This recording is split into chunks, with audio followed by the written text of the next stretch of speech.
Today is Dress Talking Tuesday. Today is going to be one that was a little bit too easy. You'll understand why when I start. This week is about Buzzfeed. Now, most people know who Buzzfeed are. They are a group of channels and a website that have a variety of different outreaches with different channels.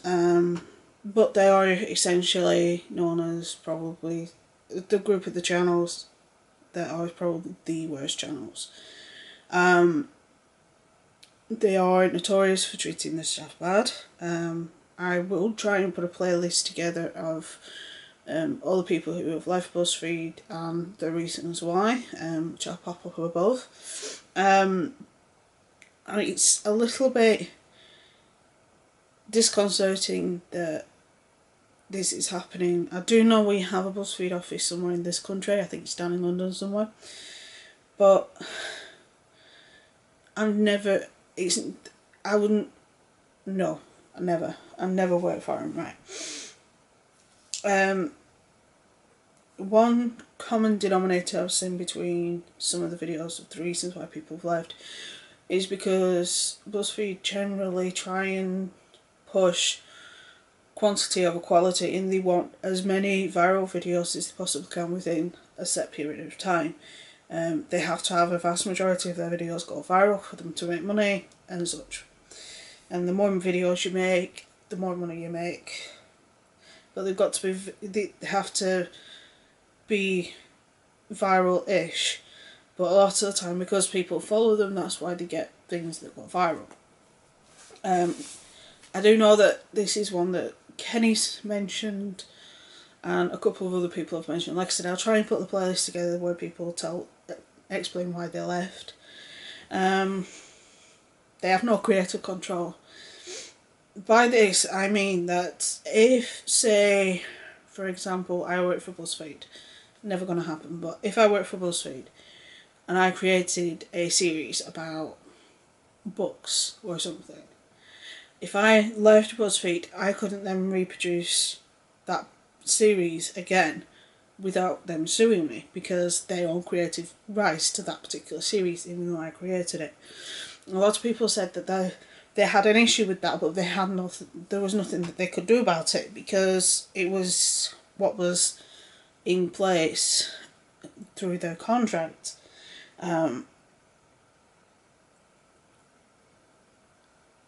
It's rough, it's hard. If that happened to me, I'd probably scream. The type of videos I do, there are multiple other channels out there that do very similar videos to what I do. I do a variety. I try and upload every day. Sometimes you get a couple of videos a day. Sometimes you don't.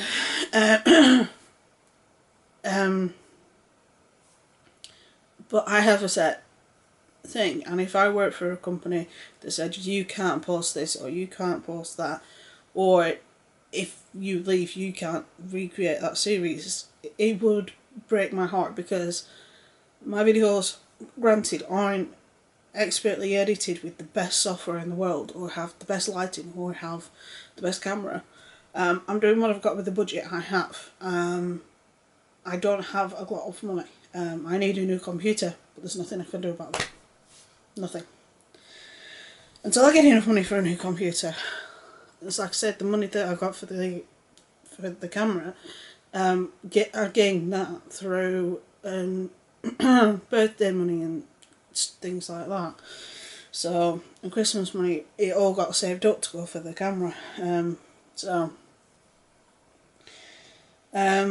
This is one that I remember from Safia's video, where she said that one thing that she really wanted to do, but she wasn't allowed to do, was talk to people in the comment section.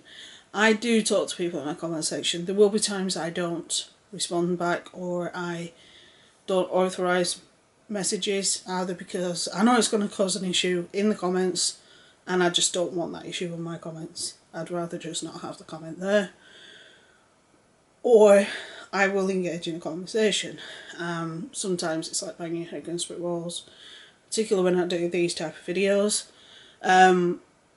So there's a lot of the time I don't engage in that conversation, but most of the time I try my best to engage with everybody. But when I have a video when I've got a tight time crunch that I sometimes have, I generally don't, because I'm too busy doing other things in the house. I have book stuff to do. So it's like a give and take on. But she always wanted to respond to people in the comments. She wanted to talk to people in the comments, but she wasn't allowed to, and it hurt her. She didn't like that. This is another one that's related to Saf, and if I can find the video, I will put it in the playlist that I'm going to link above. And there's a reason why. I've seen a video, I've not actually watched it yet. I've seen a video where somebody says that the new Ladylike videos are taking ideas from Safia's videos. Safia was a member of Ladylike. She left because she worked for Buzzfeed. She didn't like it. There was various reasons. I think some of it was she just wasn't happy. As in she's left. She's carried on doing beauty style videos because there's nothing stopping her from doing that, because she's doing beauty style videos. She's doing beauty style videos with her boyfriend. She's doing videos where she's talking about certain products and stuff like most beauty vloggers do. She's kind of going into that area of YouTube. And from, like I said, I've not actually watched the video, but I'll link it above. I'll probably watch it by the time this is posted though. Where apparently Ladylike are looking at her videos and then doing similar video topics and not crediting her, which they should do. The uncertainty nature of the job, I noticed this from a few people, where they'd go on and there'd be a trial, and there'd be an intern, and then they might or might not get picked up for the next step, and etc. And it was just this constant state of, am I going to have a job in 6 months? Lots of people didn't like that. I wouldn't like that. When I first moved here, I got a job in sales, which I have a history of, which I know enough about that I could do the job well. However, because of the pressure of the job, it made my EDS worse, so I couldn't stay at that job. So it's one of those situations where you're like, but again, because it was a trial period, you are uncertain, but after you've been there for say 6 months, you should feel secure in your job. A lot of people at BuzzFeed don't, which I don't think is right. I do know employment laws differ in America than over here, and I do know a lot of things are in the process of changing over here. So there are a lot of different things going on, and like I said, the employment laws between the two countries are different. But I wonder how they can do this legally. But that's just me. That's just me. They don't seem to research their topics a lot. I've noticed this because there's a couple of people that I watch, because I'm a goth. I don't really even notice that or not, but I'm pretty much a goth. I might not look like one, but I am. I've always been a goth. Ever since I was a kid, a lot of my clothes are black, or black orientated, or skulls, or whatever. I would reach and grab my, I've got like a scarf that goes over my head, but I don't want to, so it's all the way over the other side of the room. But I'm a goth, and I have noticed, because I do watch a lot of Black Friday and Social Reporters videos, and they both reacted to the goth videos, theme videos that BuzzFeed have done in the past. But, excuse me, the BuzzFeed have done in the past, and especially Social Reporters, because he is so head deep in the goth scene, as is Black Friday. They both show the actual true nature of a goth. A goth isn't just walking around with black clothes and black lipstick. There is more to it than that. It's not like, oh, I want to be edgy. It's nothing to do with that. It's just the way people exhibit who they are. Just looking around my room, yeah, there's girly stuff I have, like these here. This is probably one of the only girly things I do is my birds. This is probably the only girly thing I do. But a lot of the stuff that's in my room is goth related. My bedding, most of it is dark, hence dark purple. I think the one underneath, yeah, one underneath it is black. My throwover that is at the side of me is black. The duvets that are behind the computer that you sat on is black. Most of my bags are black. Most of my clothes are black. I have most of my bags are skulls. I think I've only got a couple that aren't. Even the case that I use for my needlecraft, you know, like my crochet needles and some of my wooden knitting needles, is black, and I have a couple more to make which will be black. And I have scarves and head scarves and things like that are black. A lot of my clothes are black. Not all of them, but the vast majority of them are black. When I do wear full makeup, it is on the goth side. It is quite dark. It is quite heavy. But lots of people automatically think that if you're wearing black clothes and you're wearing black lipstick, you're a goth. No. I don't wear a lot of makeup because I have reasonably good skin and I don't want to mess it up. The only bit that I have that isn't is this bit here. So, I have a little bit of folliculitis here, but other than that,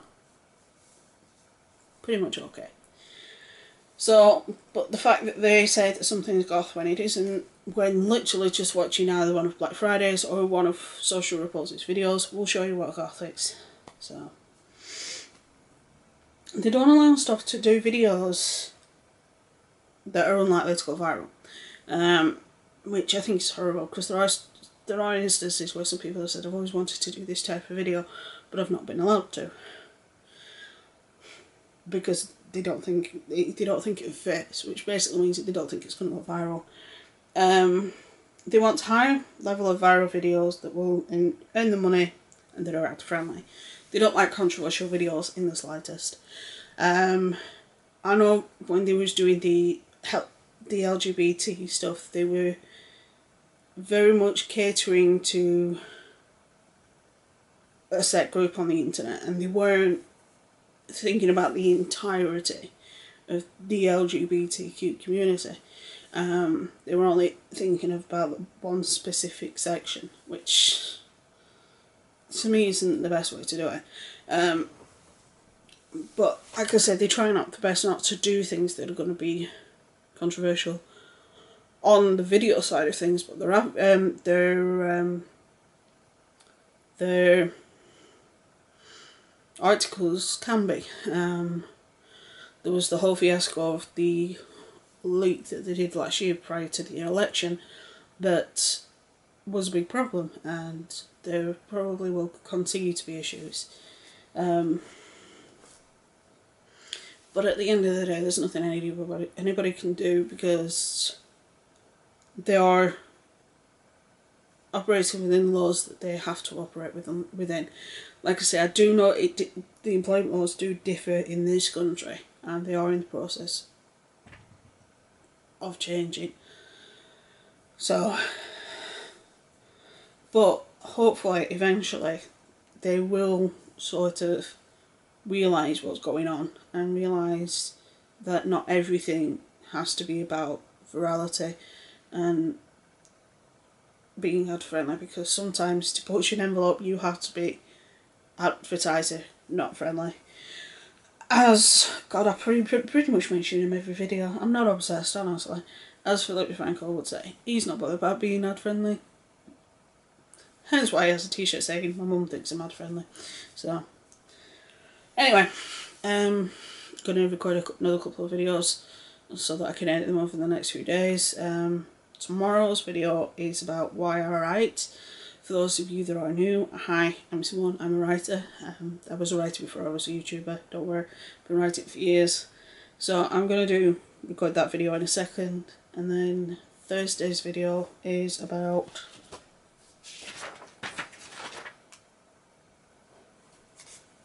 abuse of the copyright claim system.